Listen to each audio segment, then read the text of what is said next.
मेरे साथ मौजूद हैं जनाब जनरल रिटायर्ड गुलाम मुस्तफ़ा, तजिया निगार हैं, किसी तारुफ के मोहताज नहीं। जनरल साहब, ये अब इस तरह से मुझे लगता है कि जो उनको खिफ़त हुई थी, ईरान ने जो अटैक किया था अपने कौंसल खाने पे अटैक के जवाब में, तो ये एक तरह से क्या इसका शाखसाना हो सकता है और इसकी फॉल आउट क्या हो सकती है? ये जो ईरानी सदर के हेलीकॉप्टर को मुबैना तौर पर हादसा पेश आया है। जी, बड़ा अफसोसनाक वाक़या है ये। इसके कई पहलू हैं। एक तो ये है कि प्योरली टेक्निकल है कि शायद हेलीकॉप्टर में वो खराबी थी, मसाइल थे, वेदर का मसला था, उस वजह से हादसा हुआ है, वो भी पता चल जाएगा। दूसरा यह है कि अंदरूनी पॉलिटिक्स में भी कई दफ़ा ऐसा होता है कि मुखालिफिन किसी हद तक चले जाते हैं और ये भी एक पॉसिबिलिटी है। लेकिन जिस तरह आप इशारा कर रहे हैं उसमें देखिए, ईरान ने कुछ अर्सा पहले से काफ़ी एक दो चीज़ें की हैं जिससे उनको नुकसान ही पहुंचा है। नंबर एक तो उन्होंने भारत को अपने मुल्क में बहुत ज़्यादा जगह दे दी है और भारत कभी दोस्त हुआ नहीं किसी का। कतर में देखा आपने, उनके 9 बंदे पकड़े गए जो वहाँ पे उनके लिए जासूसी कर रहे थे दूसरों के लिए, और वो भी भारतीय थे। और कतर में काफ़ी इन्फ्लुएंस है भारत का, बैठ चुके रहा हूँ वहाँ पे, इसलिए मुझे अंदाज़ा है क्या हाल है उसके। फिर आपने देखा कि इन्होंने, भारत ने कोशिश की कि अमेरिका के अंदर भी टारगेट किलिंग करे, कनाडा में कामयाब हुए, पाकिस्तान के अंदर गुज़श्ता 2-2.5 साल में तकरीबन 20 से ज़्यादा वो लोग शहीद किए जा चुके हैं जिनका ताल्लुक किसी न किसी तरीके से जो मकबूजा कश्मीर की जंग आज़ादी है 80 की दिहाई में, उसके साथ जुड़ता है। अमेरिका भी इस सिलसिले में बदनाम तो नहीं कहूँगा, लेकिन उनका एक तरीक़ाकार है कि जब वो किसी को पसंद नहीं करते या उनके मामलात में कोई रुकावट बनता है तो उसको हटा देते हैं रास्ते से मुख्तलिफ तरीक़ों से। ज़िया-उल-हक़ का हादसा आपके सामने है, आज तक उसका कोई सामने इसलिए नहीं आ सका कि खुद उनकी जो रिपोर्ट्स हैं उसके मुताबिक भी ये कोई कुदरती हादसा नहीं था, यहाँ पे वाकई किसी न किसी ने कोई काम किया था। और उस वक्त ज़िया-उल-हक़ से सबसे ज़्यादा तंग तो अमेरिकन ही थे। और इसराइल, फिर आप जानते हैं कि, और सारी दुनिया जानती है, को टारगेट किलिंग में एक्सपर्ट है, तो इन तीनों की प्रेजेंस है कहीं ना कहीं तरीके से। अब ये जो जिस आप इशारा कर रहे हैं, ये बड़ा वाज़ेह है कि इजराइल को ये खिफ़त उठानी पड़ी है। और चूँकि रईसी साहब की सरबराही में ये सब कुछ काम हुआ था, तो इसको ना तो अमेरिका को पसंद है इस चीज़ को, वो भी इस चीज़ को चाहते हैं कि उसका कुछ ना कुछ बदला लिया जाए, क्योंकि उन्होंने सारा कुछ टेक पे लगाया हुआ है इजराइल को, उनसे वापसी। अच्छा जनरल साहब, आप इसको रूल आउट नहीं कर रहे कि ये इजराइल या अमेरिका की तरफ से, जिस तरह हम माजी में देखते रहे, जिस तरह आपने जनरल ज़िया-उल-हक़ की बात की और उनकी तो इंक्वायरी को हशप करवा दिया गया था। मैंने खुद ज़िया-उल-हक़ साहब से बात की, ही वाज हिमसेल्फ, उन्होंने मुझे रिकॉर्ड पे बताया कि was threatened not to talk about and ask for the investigation. तो क्या ये उस तरह का भी मामला हो सकता है? ऐसे हम रूल आउट नहीं कर सकते? जी नहीं, रूल आउट नहीं कर सकते, आप रूल आउट नहीं कर सकते बिल्कुल। और अच्छा, जो मेरे क्या कैपेबिलिटी ईरान, जाहिर है कि जिस तरह आपने अभी फरमाया कि ईरान रिटेलिएट भी कर सकता है, तो वैसे तो नेतान्याहू साहब he is awaiting his arrest when he is out of his office, क्योंकि वहाँ वो अपनी पुलिस को भी मतलूब हैं। तो क्या इस तरह का ये एस्केलेट कर सकता है, ये जो अगर ऐसी तफसील आती है कि ये बाहर से हमला हुआ है?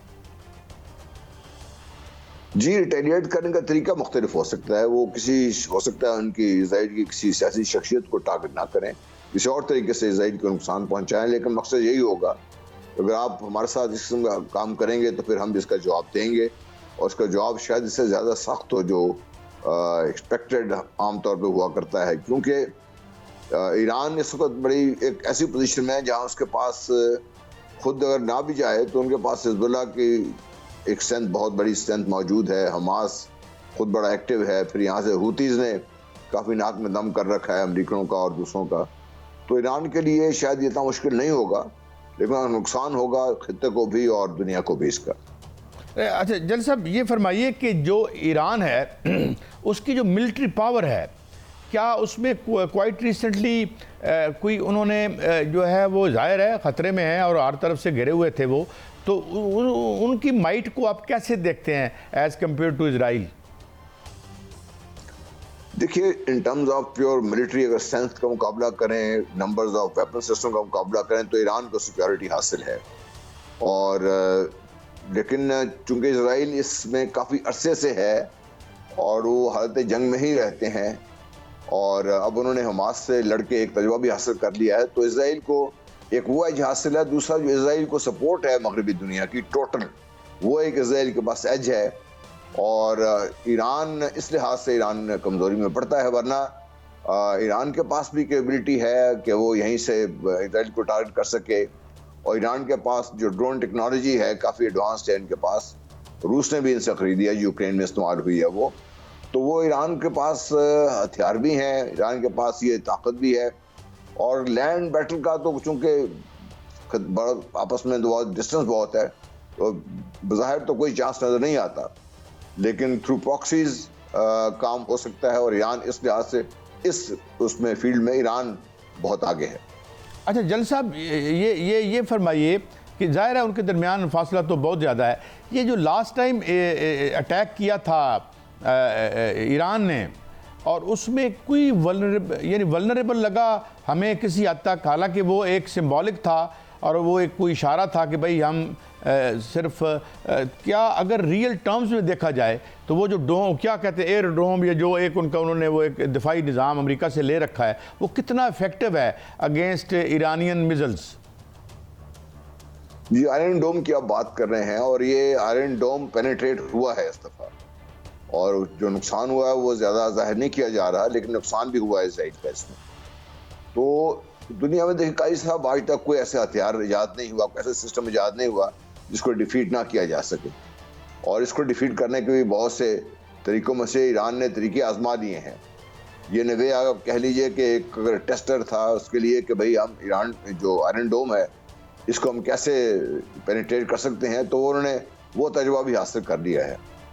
क्योंकि हर सिस्टम की कोई लिमिटेशंस भी होती हैं। उस सिस्टम की लिमिटेशंस जो हैं वो जो होर्ड्स में जो अभी मास ड्रोन टेक्नोलॉजी जो इस्तेमाल हो रही है, वो एक ऐसा सिस्टम है जिसको शायद कोई कवर ना कर सके। क्योंकि जब ड्रोन्स आएंगे, एक तो बड़े टारगेट नहीं है, बेसाफ ड्रोन आएंगे, कितनों को मार कराएंगे वो। अच्छा जल साहब, ये बता रहे हैं कि ये हेलीकॉप्टर बहुत पुराना था, 45 साल पुराना, तो क्या ये इतनी देर सर्विस में रहते हैं इस तरह के हेलीकॉप्टर्स?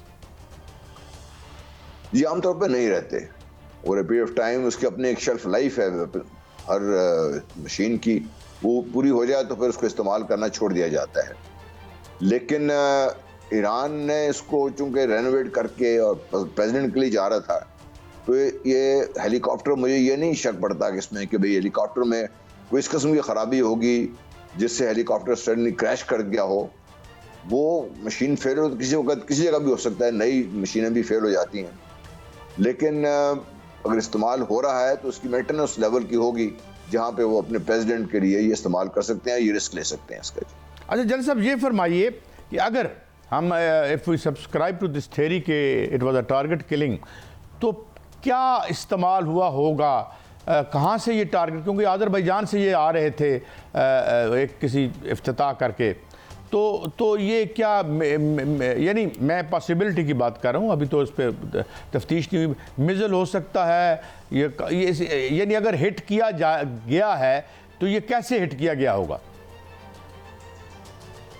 देखिए, आजकल तो आसान तरीन तरीका है ना, आपके पास जो ड्रोन सिस्टम आए हुए हैं इनको इस्तेमाल किया जा सकता है, बाकायदा टारगेट कर सकते हैं उनसे, मिसाइल टारगेट कर सकते हैं उनसे।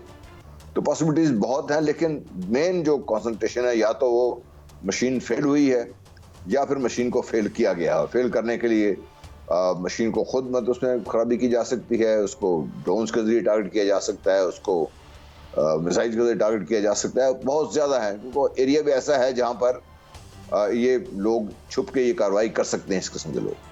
जल साहब, एक अजीब सी, अभी यूक्रेन देख लें, दुनिया एक लो इंटेंसिटी वार की तरफ, क्या ये सारा बट ज़ाहिर है ऑल आउट वार हो नहीं सकती, एटॉमिक वेपन इस्तेमाल हो नहीं सकते, तो ये प्रॉक्सी जो है, ये प्रॉक्सी वार्स का एज कह सकते हैं हम इसको? जी, एज तो है ये इस वक्त के स्टैंड ऑफ वॉर्स जिसका कहें आप, अंदरूनी तौर पर मुल्क के अंदर को कमज़ोर किया जाए, उसके अंदर से लोग तैयार किया जाएँ, और आपके बॉर्डर पर ऐसे कंट्रीज हों जिनसे लोग इस किस्म काम करने को तैयार हों।